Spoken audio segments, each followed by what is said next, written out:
This is an REI Co-op Studios production.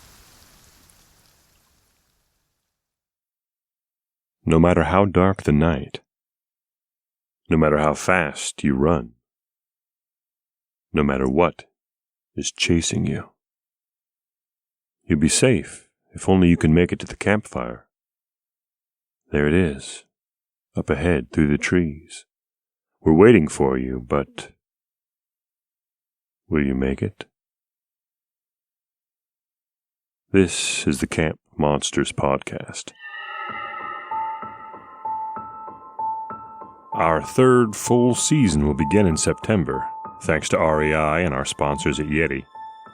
But once a month between now and then, we thought we'd tell a story that we've been saving since before our very first season. A story about Bigfoot, Sasquatch. A story we've been saving because it's too long to fit into a single episode and, well, because it happened to me. And like any incredible experience that you live through, some moments are seared with perfect clarity in my memory. What it felt like to breathe the night air, what it smelled like, the feel of soft rain on my face. And then there are other moments I can barely remember at all. Blurs of disbelief and terror, memories I can hardly accept are real. Last month we told the first part of this experience. If you haven't heard it yet, I'd recommend you go and listen to it now. But if you don't want to take the time, I can tell you that in it we meet Roger, an aging, straight-laced computer engineer. We meet him in a used bookshop some years ago in San Francisco. The only odd thing about Roger is his frightened reaction to an offhand mention of Sasquatch. Our discovery of this oddity leads Roger to tell us a story from his unconventional youth, of an encounter he'd had on a commune in Northern California where he lived in the 1970s. It was on a warm night in late spring that he'd left the circle of a campfire and climbed the hill beside it, sat quietly in the darkness under an old fir tree.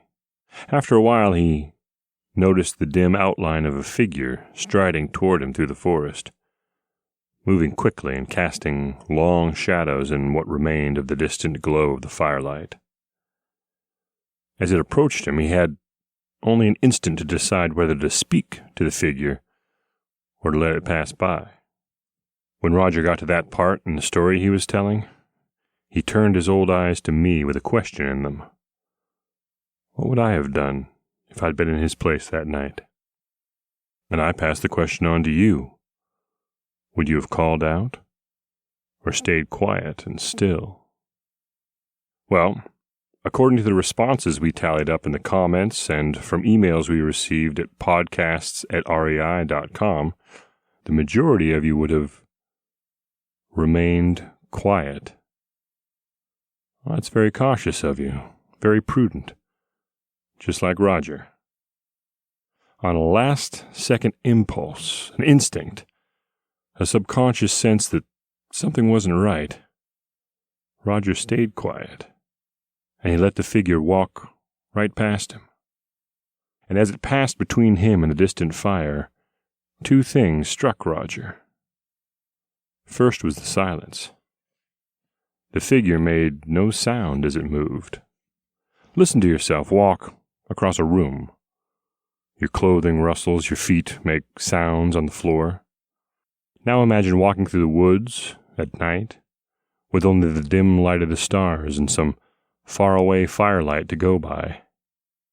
You'd sound about as subtle as a rhinoceros. But this figure seemed to glide past, so quiet that Roger could scarcely believe it was real. The second thing Roger noticed just as the figure passed between him and the fire, but it took him a few moments to realize what he'd seen. For an instant, as the figure crossed the firelight, it was surrounded by a sort of halo of light around its entire body. Well, that didn't strike Roger as strange as it sounds because he knew he'd seen that same thing happen many times before. He just couldn't place it. Did people always look like that, passing in front of a fire? No.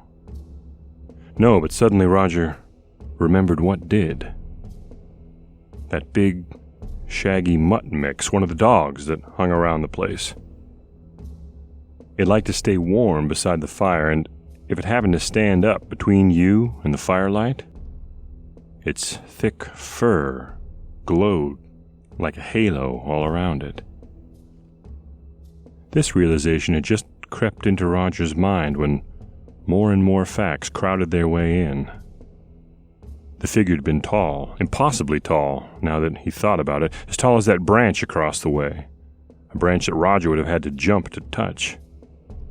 And the arms had been too long and thick, huge hands swinging down past the middle of the creature's thighs. And then there came the smell, following in the wake of the figure and flooding Roger's nose with a scent sharp and strong, hot and overpowering, an animal smell, unmistakably alive.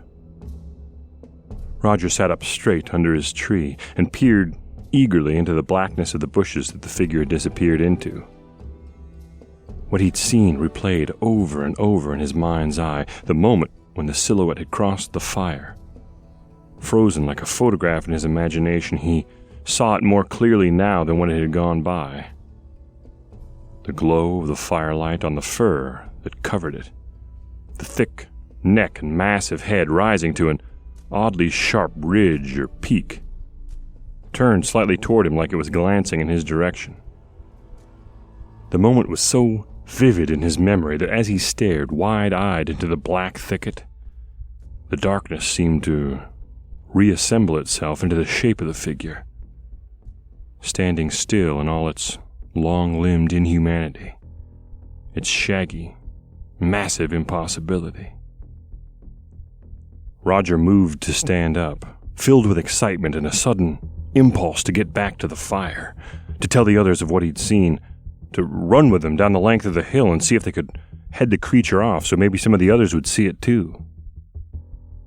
But even as he stood up, he realized that would never happen. The thing had moved so swiftly across the rugged landscape they could never hope to catch up to it. And even as he thought this, Roger saw something in a chance glint of the firelight.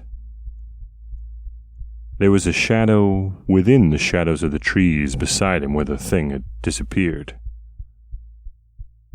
The darkness under the trees vibrated with the life of an innocent forest night, but outlined against that stood something perfectly still. Roger couldn't see its outline except in his imagination, but as he moved to stand up, the firelight glinted for a moment, high up, where a huge, dark eye would be if it was staring back at him. And behind that eye, Roger felt an unfathomable mind at work upon him, sizing him up, deciding how many steps it would take to cover the ground between them, and whether Roger would have time to make a sound or not, and what to do if he did. When the eye winked out, and the darkness within the darkness under the trees began to move, all the excitement and disbelief and wonder that Roger had been feeling was replaced, all at once, with a terrible, wild panic. What a rabbit feels in that instant when the snake begins to strike, when it's already too late. Roger began to run in slow motion, it seemed to him, but actually he was crashing full speed straight down the slope, ripping and fighting blindly through the undergrowth, tripping and twisting and tumbling down as fast as he could go. Not fast enough. In his mind's eye, he saw the figure again, gliding noiselessly through the night forest, walking faster than he could ever run. And though he couldn't hear it now, over the roar of his breath and the shattered snap of the bushes as he plunged through them. You could feel it coming, gaining on him, almost upon him in the instant when he stumbled over a root. And was that a branch, ripping at his shirt from behind?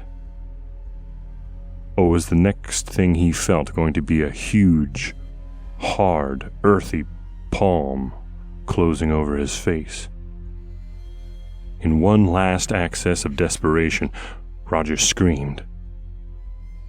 And as he told this part of the story, there, in the dim corner of the quiet bookshop, he looked like he might scream again. He was pale. He was shaking, visibly, his eyes brimming with tears and staring far beyond me, into the terrible past. His words in this last part of the story had come haltingly, and now they broke down completely, and he sat silent, reliving the terror. When I touched his arm, he jumped, looked at me for a moment like he was surprised to find me there. "But you made it," I reminded him. "Here you are, sitting with me. You made it back to the fire. You escaped." Roger's eyes faded away from me as I watched. They let go of the present and began once again to see the things that shook him. He said something, in a hoarse, mumbling whisper so low that I leaned forward and had to ask him to repeat it. "That's the worst part," he said. Then he snapped back to the present and glanced around the bookshop. "But I can't tell it here. Can I show you something? Will you come with me?" I leaned back in my chair, staring at Roger hard.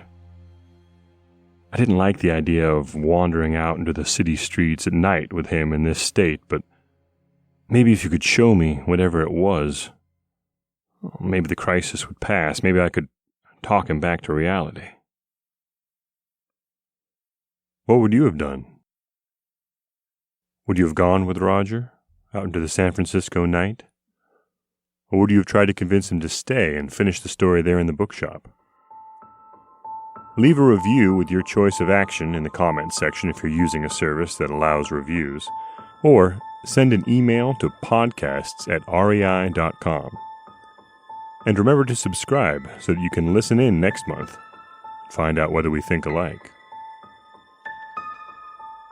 As always, special thanks to Yeti for sponsoring the upcoming season of Camp Monsters. If only Roger had had a Yeti cooler to keep his drinks and snacks pleasantly cool in, he probably would have kept enjoying himself by the campfire and never had this terrifying encounter. So, visit your local REI or go to Yeti.com and find your future Yeti cooler. Who knows? Someday, it might save you from Sasquatch.